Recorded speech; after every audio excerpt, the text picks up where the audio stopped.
Has Bitcoin's elusive creator finally been unmasked? Decade and a half ago, some unknown person or persons assumed the name Satoshi Nakamoto and cast Bitcoin loose upon the world. In the beginning, the idea was greeted with idle condescension. Check out these grandiose internet dorks and their digital monopoly money. Soon enough, these fake coins found very real uses to purchase heroin, launder criminal profits, or solicit murder for hire. And the sneering of outsiders turned to scorn. A few years went by, and all of a sudden, crypto speculators were rolling in Lambos, and normie reproach gave way to jealous ridicule. These were Ponzi schemes for vulgar tech bros. More recently, they've become yet another asset class, an increasingly routine hypothecation in any diversified investment portfolio. In all of this, Satoshi Nakamoto's original achievement has been obscured. Bitcoin presented a genuinely new mechanism for human coordination. For the first time, a community of far-flung strangers could maintain a collective record of its interactions without the supervision of a third party. The ideas behind Bitcoin were not unprecedented. In the early 1990s, a group of people who called themselves cypherpunks coalesced on esoteric and prescient listservs, where they collaborated to prepare for and perhaps stave off the coming of the digital panopticon. None of the tools of that era, eCash, B-Money, Hashcash, really panned out until Satoshi came along. The Bitcoin white paper, which was released in October 2008, and the Bitcoin Code, which followed shortly thereafter, have at times been disdained as clever bits of engineering pastiche. It seems fairer to say that they were works of genius. They also seem to have made Satoshi very rich. In 2011, once the network had reached a critical mass of users, Satoshi disappeared into the ether whence he came. But before that happened, he had no choice but to do a lot of the mining himself.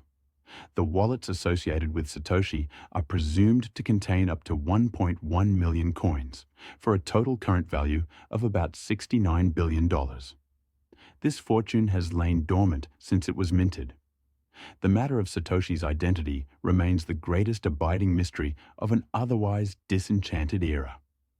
The veteran journalist Benjamin Wallace first wrote about Bitcoin's shadowy origins in 2011 for Wired, when the whole thing amounted to little more than an internet curiosity.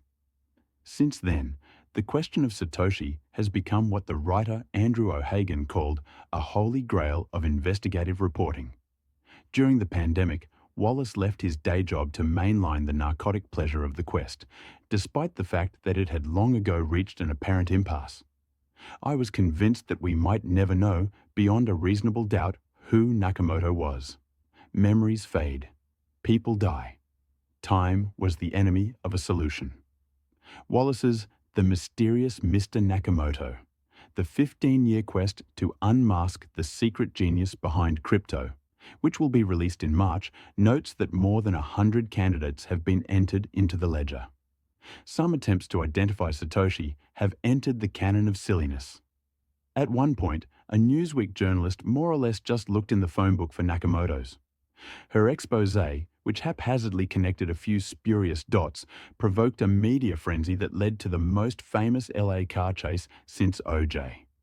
A few years later, an Australian entrepreneur named Craig Wright stepped forward to claim the mantle.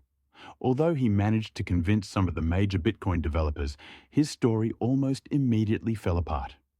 In March, after years of rancorous litigation, a UK court ruled that he was not Satoshi. The serious contenders, drawn from the small pool of original cypherpunks, can be counted on one hand, and Wallace's book sensibly itemizes the exhaustive evidence for and against these individuals. The Times once fingered Nick Szabo, one of Bitcoin's clear theoretical godfathers, but Szabo was more of an idea man than a coder. Hal Finney remains the perennial favorite. Finney not only had the chops to pull it off, he was the first person aside from Satoshi to run his own network node.